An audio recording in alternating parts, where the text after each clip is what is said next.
Racing has its ups and downs, and this is definitely one of the down moments that comes with racing. Unfortunately, I now have to fix this car. The damage looks pretty bad, and I'd be downplaying it if I said it wasn't, but the frame appears to be straight.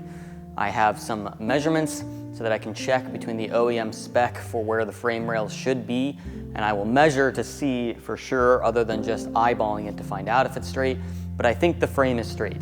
The damage comes with obviously the fiberglass wide-body front end. The control arms appear to be bent. My steering rack has a crack in it, a split in it, and obviously I need to make a new splitter, a front core support, a wheel.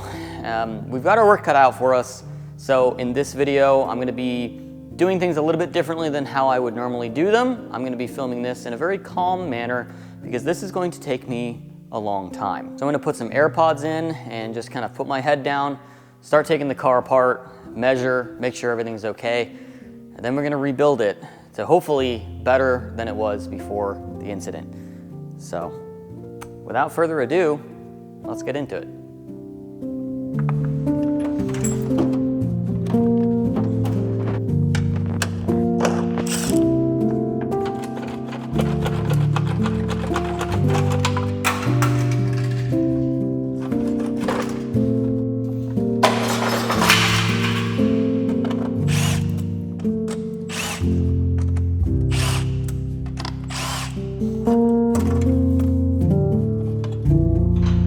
How did this ducting not get damaged? I have no idea.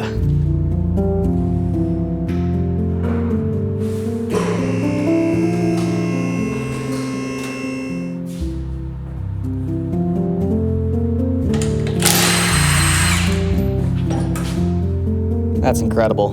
I mean, the wheel is still holding air. That reinforced rim flange is really coming in handy. I will definitely be replacing this with some more Titan 7 wheels.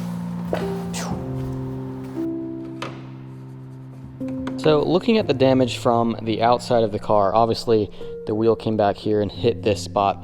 Well, the shiny metal spot here is where I have my anti-intrusion bar on the inside, where the roll cage comes down to, and that has protected most of my chassis. As you can see, the anti-intrusion bar saved my legs and also the chassis. It did burn the paint a little bit, and we got some tire in here. But the welds look fantastic on this bar still, so we are good to go there. But this area out here, that's on the outside of that anti-intrusion bar, did get pushed in. And you can see that there's a little kind of crack in the paint, a little split right there.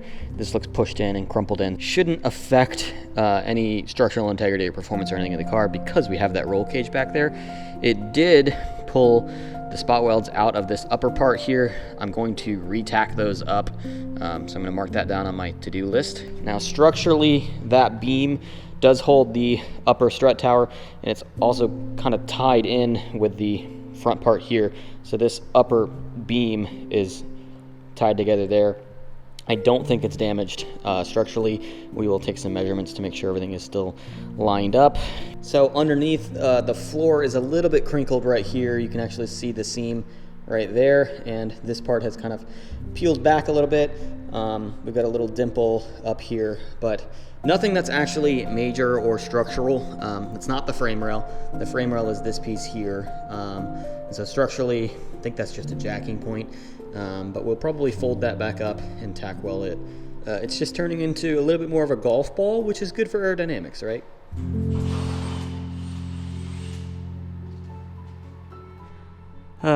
Well, looks like I'm gonna need another side skirt. I could probably fix this, but it's just another reason to upgrade.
Okay, so rather fascinating, but we measured the subframe here, measuring the distance between that mount and this mount onto the car, and then also this back corner mounts, the distance there, and those all check out. We are actually within tolerance on those.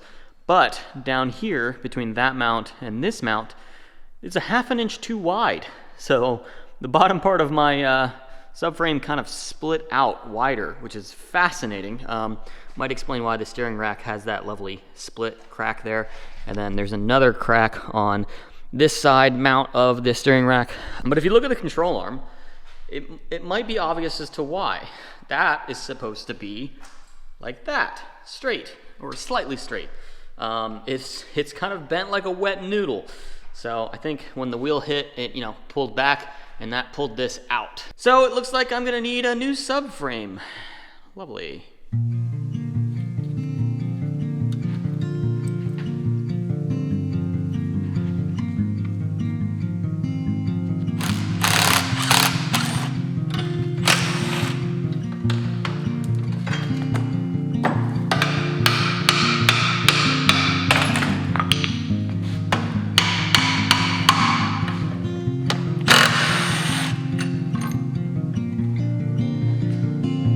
And just like that, we have a new subframe, or at least it's new to me. This is a Acura Integra subframe, so it is 30 years old and filled with 30 years of dirt and grime all over it. So we're gonna spend the next little while tearing this thing down, stripping it down, and cleaning it up, maybe painting it, and then putting all of the new parts back on it, new control arms, and put it back in the car.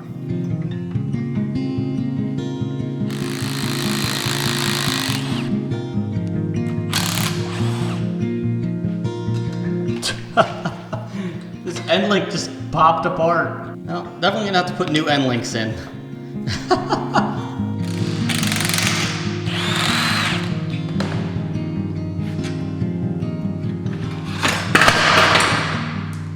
Whoops.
Hey, I need more parts. Oh, man.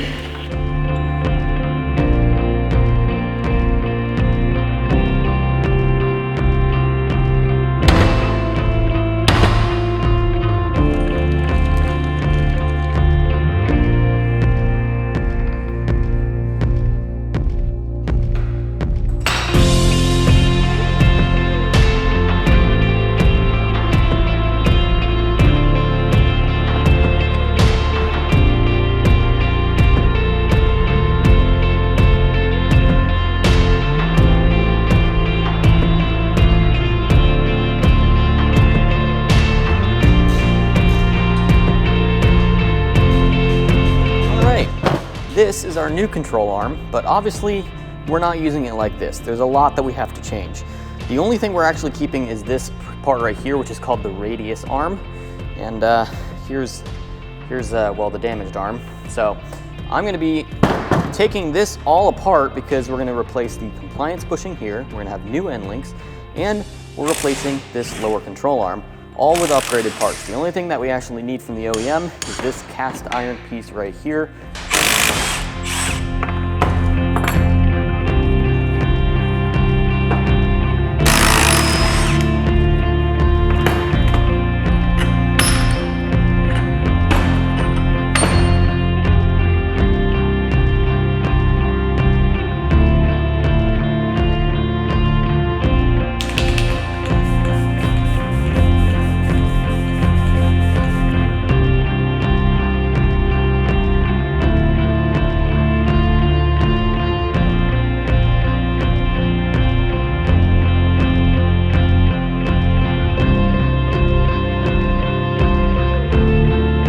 As we get into the assembly of these control arms, there's a couple important upgrades that we're making. The new lower control arms are obviously spherical. They are by Kingpin, and these things are built like a tank. I do not know of any other spherical joints that are as strong as these things. And a testament to that is the compliance bushings that I was running. These are the radial bushing at the back of the control arm. These were already Kingpin. That's what I already had in the car, and they're perfectly fine. I've looked them over very, very carefully, and everything looks perfect on them. So we're actually reusing them. That's how strong these things are. I think that's a good testament to the Kingpin products, bolting that to a stock radius arm that we have now nicely painted. But we're also gonna be running these little offset spacers because this will help add caster. If you don't have caster in the UK, it'll make it really darty and unpredictable when you're going over curbing and everything. I had caster on my previous setup. I was using the White Line caster kit, which is definitely the most budget-friendly option. That is by running basically washers in between the radius arm and the control arm in order to change the angle of the control arm itself. And it works, it definitely does the job. I ran it like that for 5 years or so, and it's been fine. But we have a better solution and a more durable solution, and that is by running these offset spacers, which are also machined by Kingpin. And these run in the joints themselves, so it is all bolt-on. There's no washers, shim mechanism going on. It's just all bolted up, strong, sturdy, spherical, and clean. So let's put these control arms together now, put them on the subframe.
Now, as much as I want to bolt this subframe up to the chassis, we still have a lot of work that we have to do. So I'm gonna have to push this off to the side because the chassis has some tweaking that has to be done.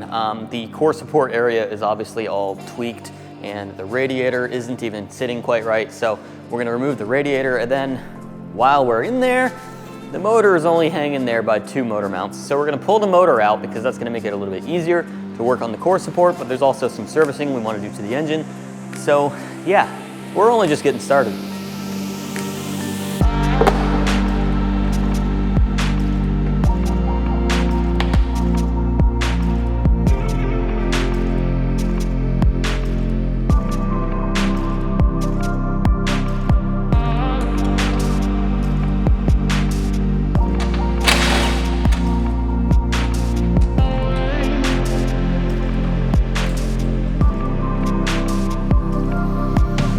So the radiator that was in the car is a RSX Type S radiator, and this thing's been in there for like 5 years, and as you can tell, it has seen some abuse. It's got a bunch of rock chips down by the bottom, which is where the main part of the air was getting to it. I had ducting to basically fill this whole area. But yeah, it's seen some abuse, but also right over here, it almost punctured from the incident. The core support hit right there on the radiator and it almost punctured it, but it's still good. So technically, we could still use this radiator. But I have something much better in mind. And yes, obviously I'm going to run a PW-AHH radiator, but I'm not gonna do it in the most traditional way. So you'll have to stick around to see what I do later in the video.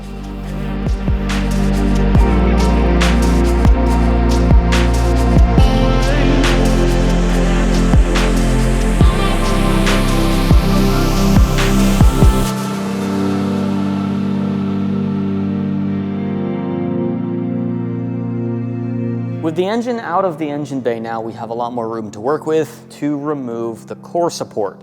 Obviously, I can't keep this since it's all mangled up and bent, so we've got to cut it out of the car. Crazy to think that we're stripping this thing down beyond the chassis. We're stripping it down to the frame in order to fix this, but unfortunately, that's what we got to do. So on to a lot of cutting and grinding to remove this core support, and we'll go from there.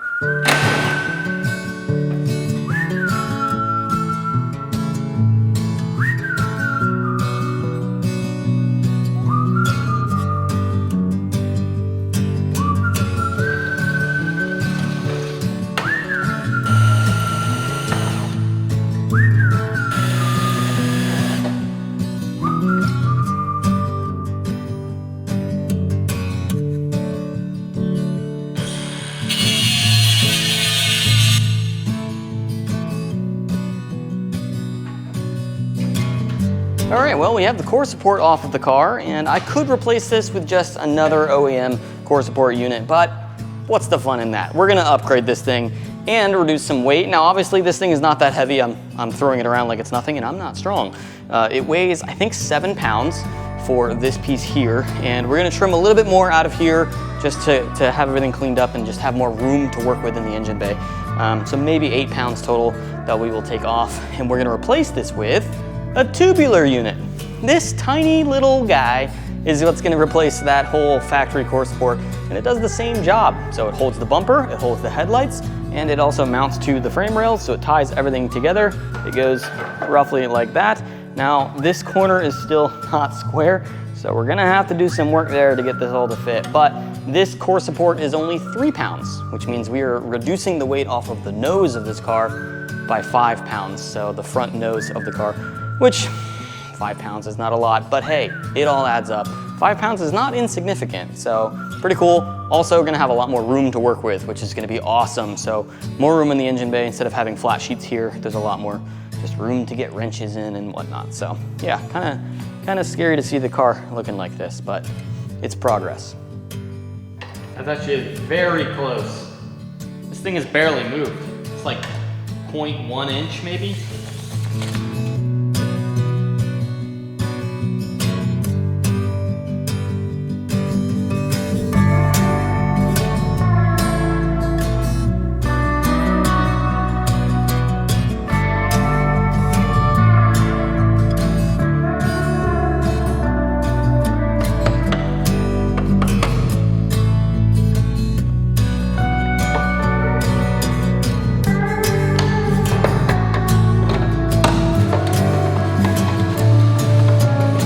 So with the wiper arms out of the way and all that sound deadening, we've reduced some weight, which is nice. But we get a good look at the inside of this corner here. It looks like everything is untouched. We have a little bit of movement with the glue by the hinge of the hood, but it doesn't look like any of the spot welds are pulled out, none of these spot welds. Everything still looks perfectly square. So this beam, I think, is pretty secure from the inside. We just have those couple of spot welds on the outside that I mentioned earlier, and we should be good.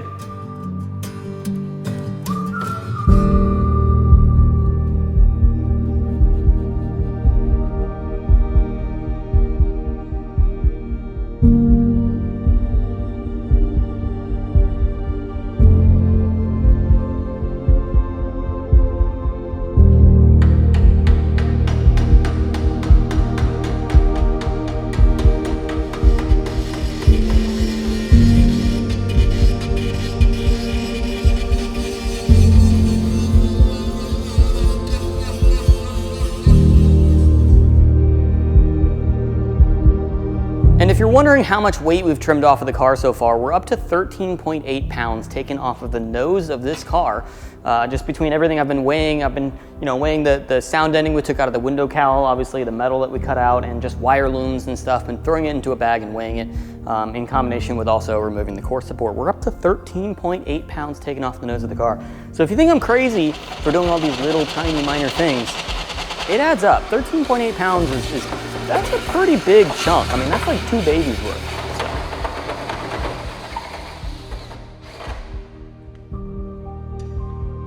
This back firewall has gotten pretty gross with oil and coolant and all sorts of other fluids that have just kind of spilled over time. So I want to clean that up so that I can see where there's new spills in the future. If I have any leaks, I like to catch it early, which is why I have the white engine bay, which is like the hardest thing to keep clean, but that's kind of the point.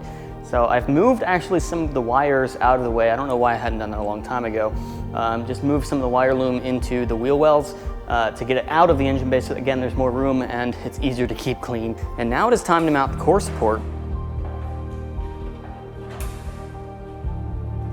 Oh, the joys of aftermarket car parts, right? This does not fit up, and it's not because of the core support. I've taken measurements. I know that this is exactly where it should be. We have a very straight frame and even this side piece here. So this is obviously, it's aftermarket, so it's not surprising that it doesn't fit up perfectly. So we'll just have to maybe heat this up and bend it a little bit to get that to fit better. Yeah, so this might take a little bit of massaging.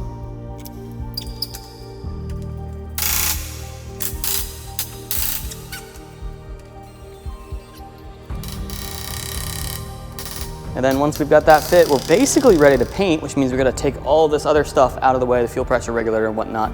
So take everything out of the engine bay, sand it, and paint it. So yeah, very, very time consuming and tedious. But I bet you it's fun to watch in the video because time's flying by a lot faster for you than it is for me.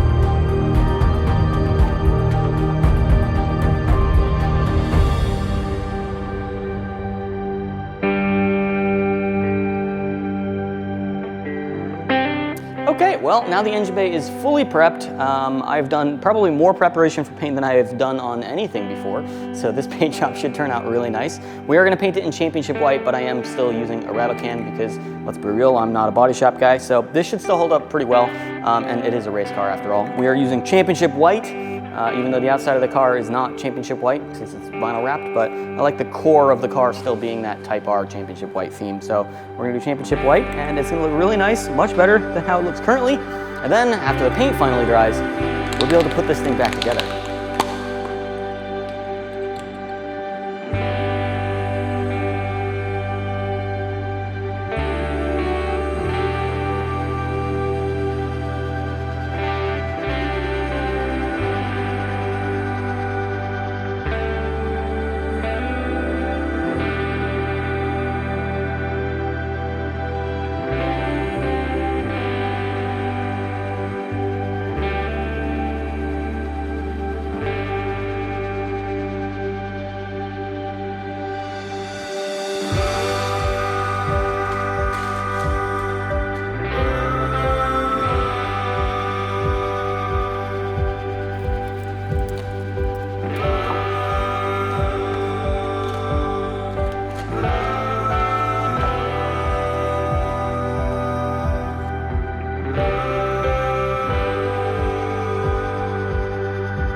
Okay, now that we have the subframe in, it is starting to look a whole lot more complete. It's starting to look like a proper chassis again.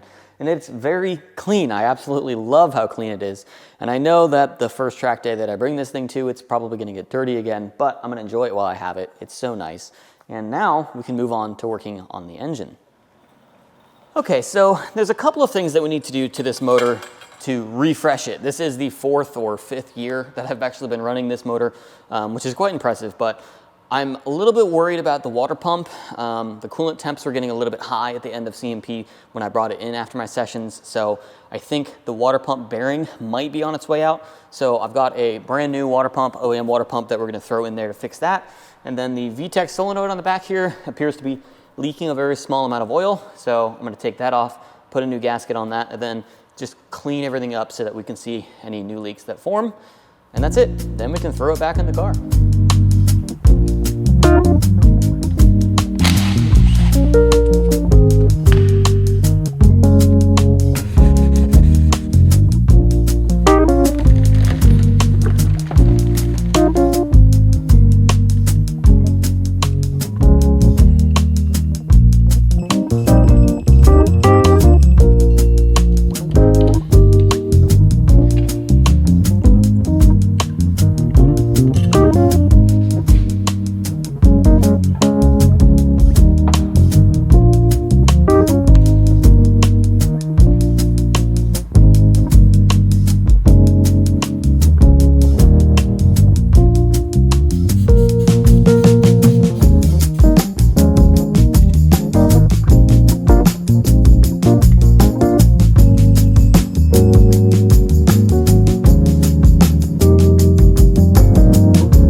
work done, we get to go back over to the body work. Obviously, we're missing all the body panels still, so we have to assemble that, and before I do any of that, I want to make sure I hammer the bottom part of the frame right here as straight and flat as possible, and then tack weld those spots so that I'm sure structurally this corner is good and nothing is moved or shifted before I start putting the body work on, so that way all of the body work can be as square as possible. So I'm gonna do that now, hammer this bottom part of the floor right here, tack weld it, and then we'll be able to put the suspension components in.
As you saw earlier in this video, I damaged the front left wheel. This is obviously not really savable since it's missing some pieces, but it is still holding air, which is incredible. I love these wheels, so we're going with these wheels again. I just bought one to replace this one, and we'll be able to put that together and throw it on. For the sake of time, I'm not actually gonna use this, so this will be my spare, because I keep a spare set of wheels, but I'm gonna take the other wheel that I already have as a spare to throw on the car. And we wanna make sure we put the wheels on before we do all the body work. That way we know how the body work is gonna fit up with the wheels. So we'll throw the wheels on and then we get working on the body work.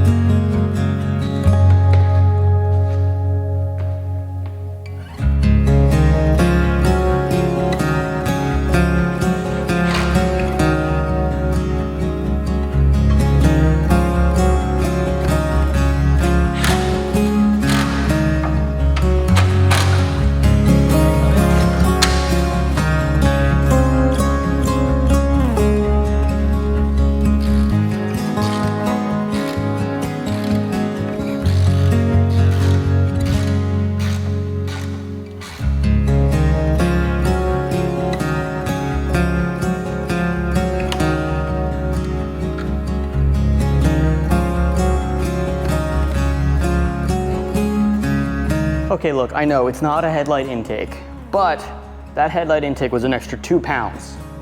And 2 pounds is not insignificant on the front nose of the car. But not only that, we didn't actually see any performance gains in the data from having that headlight intake ducting. So I'm gonna go without it, just for the time being. You know, if the car is slower, we'll put it back. If you comment below and like and share this video enough, maybe we'll put it back. But I think I'm just gonna go back to a regular headlight for now.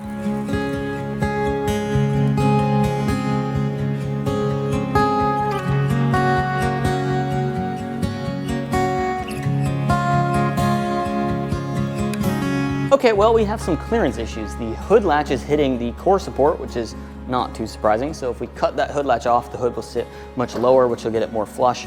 But it's also contacting the engine a little bit further back here, so we're gonna have to cut that out, hopefully keeping as much support in the hood as we can.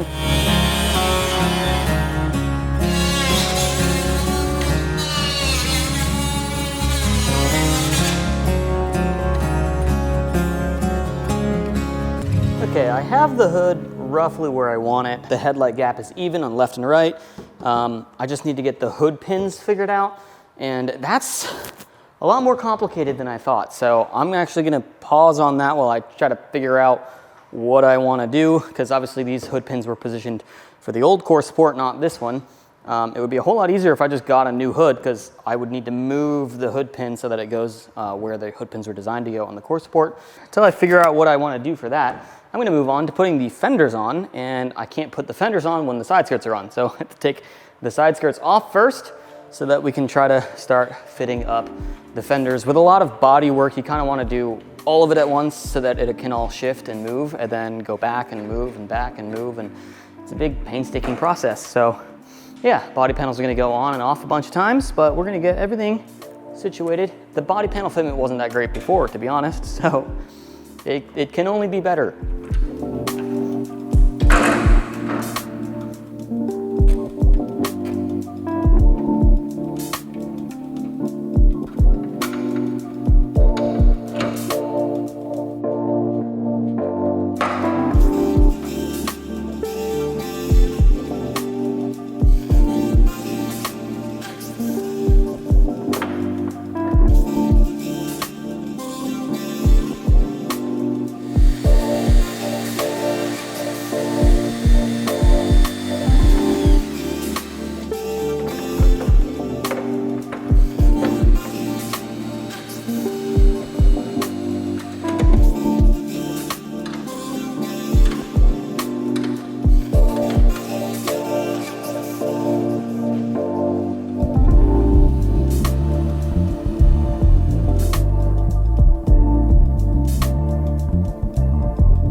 Okay, so I think we have this hood pin situation figured out. Basically, there's a stainless steel nut that we've got welded onto this core support here, and then the hood pins can thread into that nut and thus be affixed to the core support. Sturdy, strong, and that hood's not gonna go anywhere. I am gonna make like an extra little support bracket for it just in case the welds break. So we'll have 2 measurements to ensure that this thing doesn't go anywhere. And then I've just gotta cut this pin down to the proper height to get the hood to sit where it needs to sit. And we'll have a good sturdy hood fixed. And then we can kind of rebuild out the headlights and bumper, which I've just taken off in order to weld this on.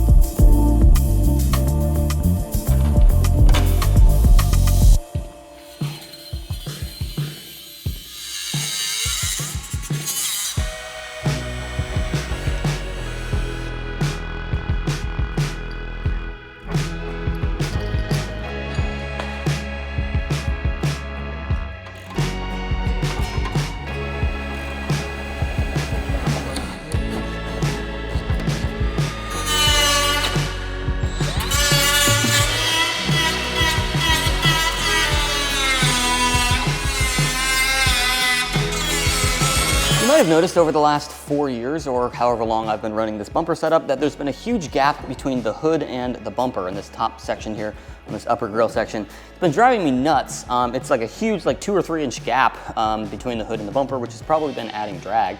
But also visually it looks atrocious. You'll also notice that sometimes I'll put like a piece of tape going across there just to cover that gap because it drives me insane. So for the new bumper, I think I'm gonna spend the time, set aside, and actually fix that gap. But I don't know how to do fiberglass stuff, or rather, I hate doing fiberglass stuff. So I'm calling my friend Tevin over because he loves doing fiberglass stuff for some insane reason, and he is gonna fill in that gap so it fits perfectly flush with my hood.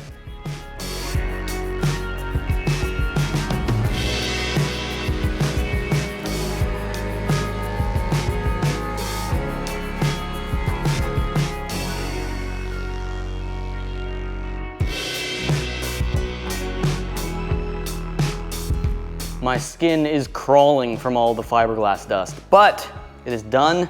Tevin put a little primer on there so it's gray, but the hood gap is officially sealed. It looks amazing. Honestly, better than some OEM cars, definitely better than a Tesla body panel gap. And he also repaired this corner of the carbon fiber hood that got a little bit damaged from the accident.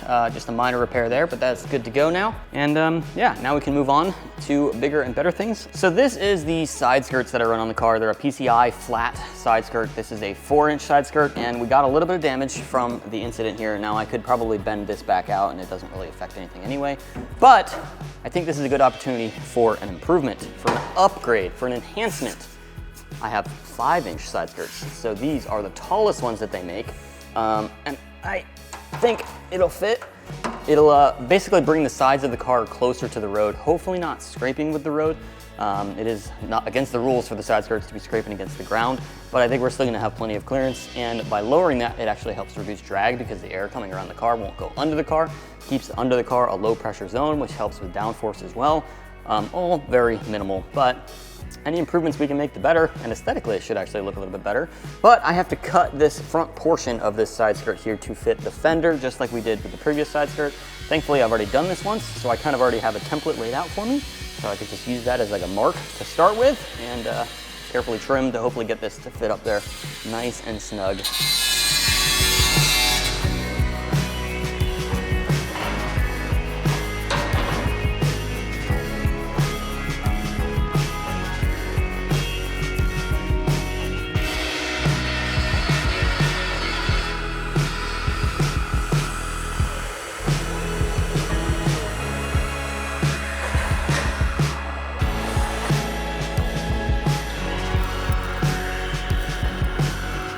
Okay, now that we have these side skirts mounted, it's finally starting to really take shape, but there's still something that we're missing here on the fender.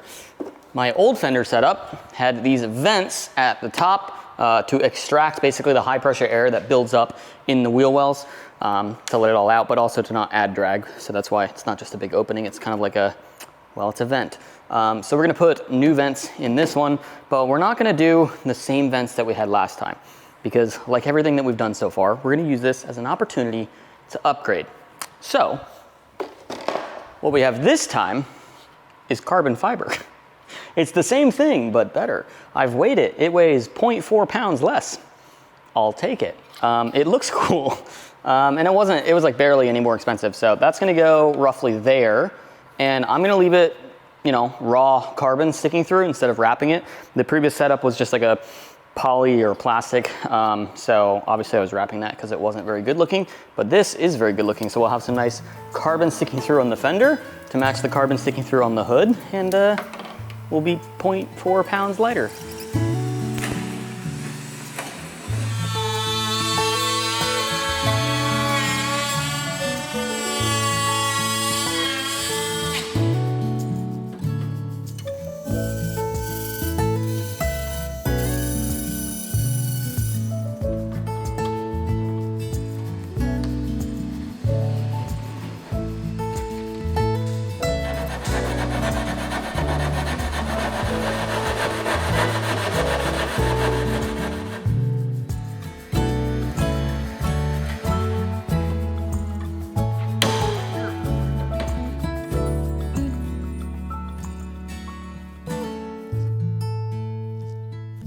You might notice by now that we don't have a radiator in the car. I had mentioned earlier in this video that we were going to do something special with the radiator, and I'm saving it for near the end of this video, near last, because it's the best. And of course, it's a PW-AHH, and it is tiny. This thing is much smaller than the Koyarad, but it's almost twice as thick, so the actual core size is still the same. The reason that it's so compact and so small is because we're not mounting it in the front like this. We're mounting it like this so that we can run ducting through and out the hood to hopefully reduce drag, also lowers the center of gravity a little bit, and because it's a little bit of a smaller frame, should help the ducting be more efficient to run through the radiator. And we've got AN fittings on the back, and it's gonna be really nice, really fun. And also, this video has been going on for so long, definitely our longest build video that we've ever done, and I can tell that our engagement is going down a little bit. So, I've brought in Mark to help with the engagement on this video. Mark, would you like to install this PW-AHH? I would. I know you've been wanting to do this for a long time now, so I'm kind of excited to start the process. This is literally the cultivation of months of planning. This is custom size, custom dimensions. And custom fittings, hoses. Yeah, it's specifically designed to fit in my new core support area with a tilted setup.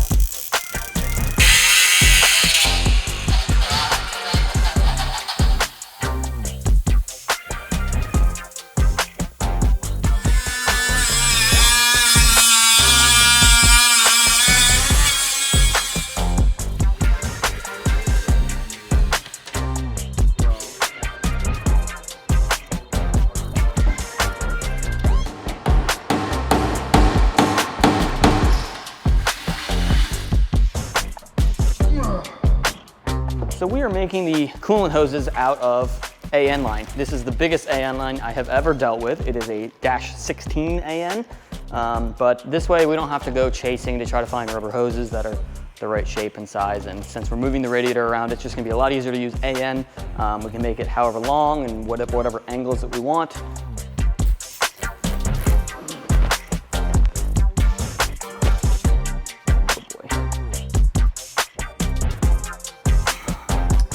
Now, normally I know you would use an AN wrench for this, like a plastic or aluminum wrench so that you don't mar the fittings, but this is a race car. I don't think it matters too much. I'll get some black Sharpie on it, clean it up afterward.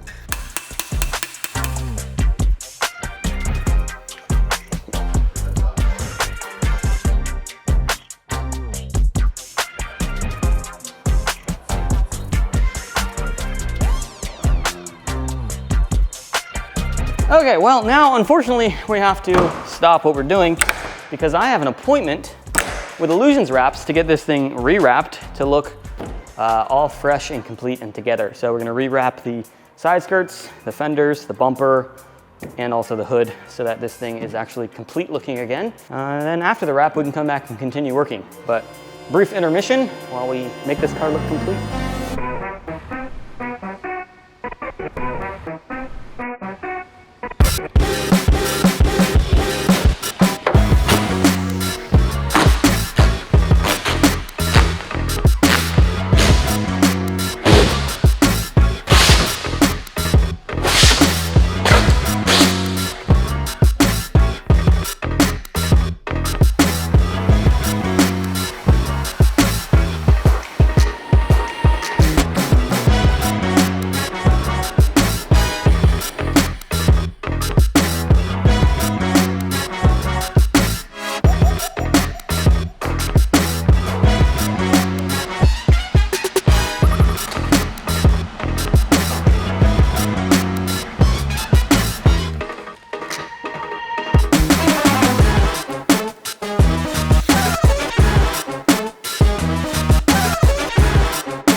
And just like that, we're done with the wrap. That was insanely fast. They got that thing wrapped in like 2 hours, and we're back here in the garage because we have some more work to do. We've got to make the splitter because I damaged the old splitter in the accident, and we also have to continue working on the radiator. So Mark is going to keep working on the radiator while I start chopping some wood.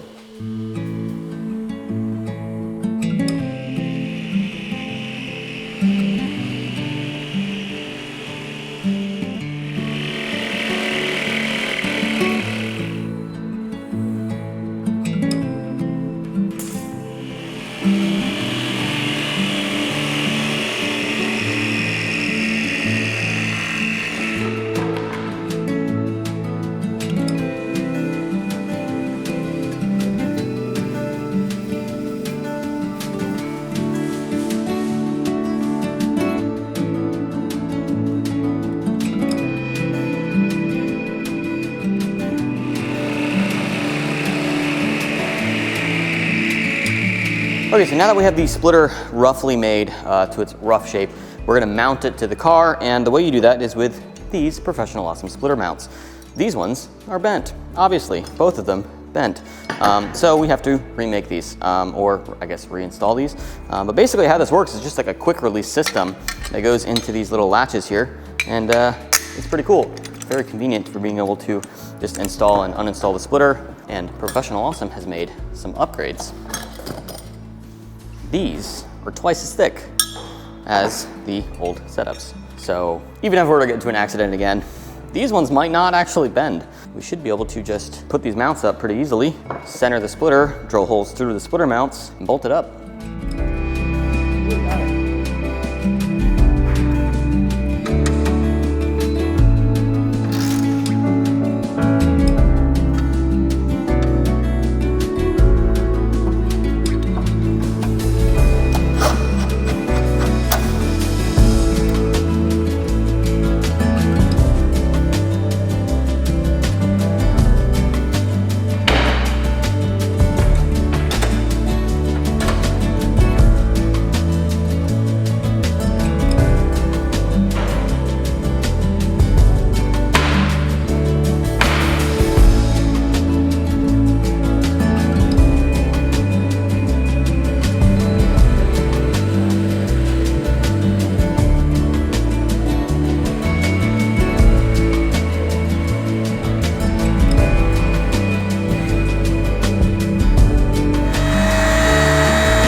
So now comes my least favorite part in the splitter making process, and that is laying fiberglass on the underneath of the splitter. There's a couple of reasons that we do this. One reason is strength, because this is only a 1/2 inch piece of wood.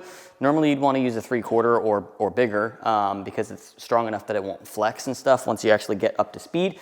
But we went with 1/2 inch because I'm trying to get the car as low to the ground as possible, and it's hitting the oil pan underneath. So the thinner the wood is, the lower I can get the car. So I'm going with a little bit thinner, and I have to reinforce it then with fiberglass underneath. But there's another good reason for doing fiberglass underneath, and that is to seal it from weather. Any kind of rain races or anything like that, wood will get soggy and deteriorate. So you need to seal the whole splitter, and we have some paint sealant and stuff that we'll use, but fiberglass seals it better than anything else. So if we put fiberglass underneath this thing, it's gonna hold up for much longer than if we just sealed it in other ways. So unfortunately, now is the part where I have to get itchy again. Why is this project taking so much fiberglass?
What I've just welded up are the rear support brackets for the splitter. The splitter obviously mounts on the front part by these professional awesome clamps, but on the back side is actually just being held by a little bracket that I have made here, and that also sets the angle of the splitter so that we have the correct amount of downforce. If you have too much angle, you'll have too much drag. Obviously, if you don't have enough angle, you won't produce any downforce. So this sets the angle, but also holds the back side of the splitter. So I've welded a little spine on the back side of this mount to help keep this in shape. I've gone through, this is the 3rd iteration of brackets now. First iteration of brackets didn't have this rear spine and it just bent back. So put that on last time and that did a really good job. And for this 3rd version, I'm gonna do one more extra thing. I'm gonna weld in a bar or an L bracket that goes between the left side and right side to tie these brackets together. And the reason I want to do that is because of rigidity of where the control arms are. You'll notice the control arms are connected right to that point. So there might be a little tiny bit of deflection between those control arms going around corners and whatnot. So I want to hold that in place as rigid as I can. The factory system actually has a bar that goes there. If you remember way earlier in this video, there was a bar that connects that side of the subframe. We have to remove it on K-swaps because the transmission gets in the way. So unfortunately, I haven't had that bar, but I think I can replace that bar by tying these splitter brackets together to hopefully give it a little bit more chassis rigidity in the front, hopefully help the handling characteristics, and also hopefully help the subframe from pulling apart like it did last time in that accident. With our PW-AHH radiator and the tilted setup that we're going for, we don't have a fill neck at the radiator. So we kind of have to artificially put in a fill spot that is higher than the radiator. And we have this Radium coolant expansion tank. It's got a swirl pot, so hopefully that'll help us get any air out of the system, at least alleviate any kind of air that'll get trapped into the system, because it's gonna be a lot harder to bleed. So we're gonna have to mount this at the highest point.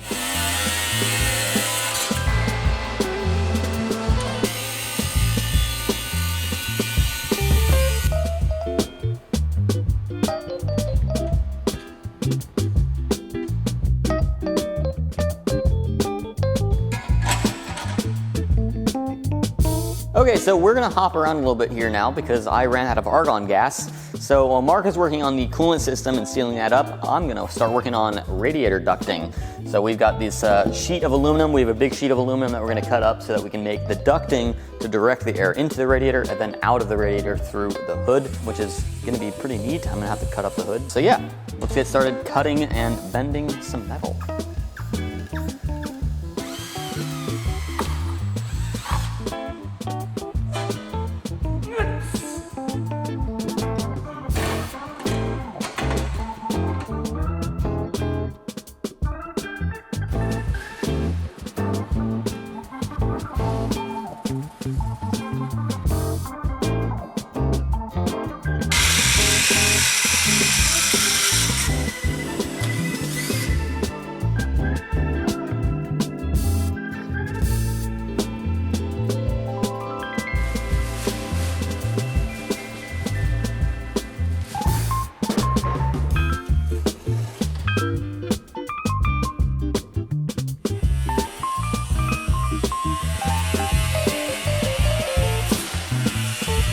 Now I know you're thinking, that looks like a terrible cut, but it was intentional.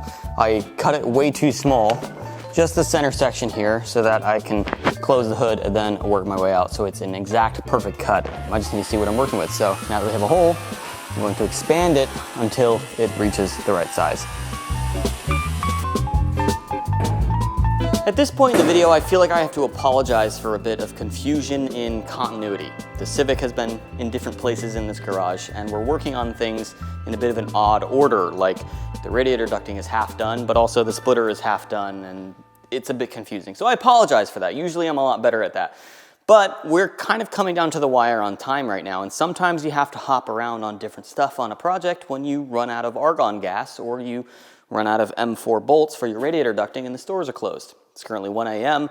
and I'm pushing as hard as I can on Thursday. The video goes out on Saturday, so I've got a lot of work ahead of me. I'm gonna switch gears again on you to the splitter here. We're gonna try to finish putting the splitter together by making the air dam, cutting it to trim to fit, and hopefully painting it if there's time.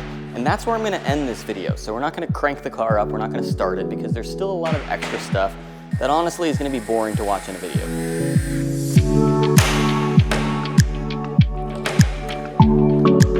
Wow, good job, Ben. That's what happens when you don't get sleep.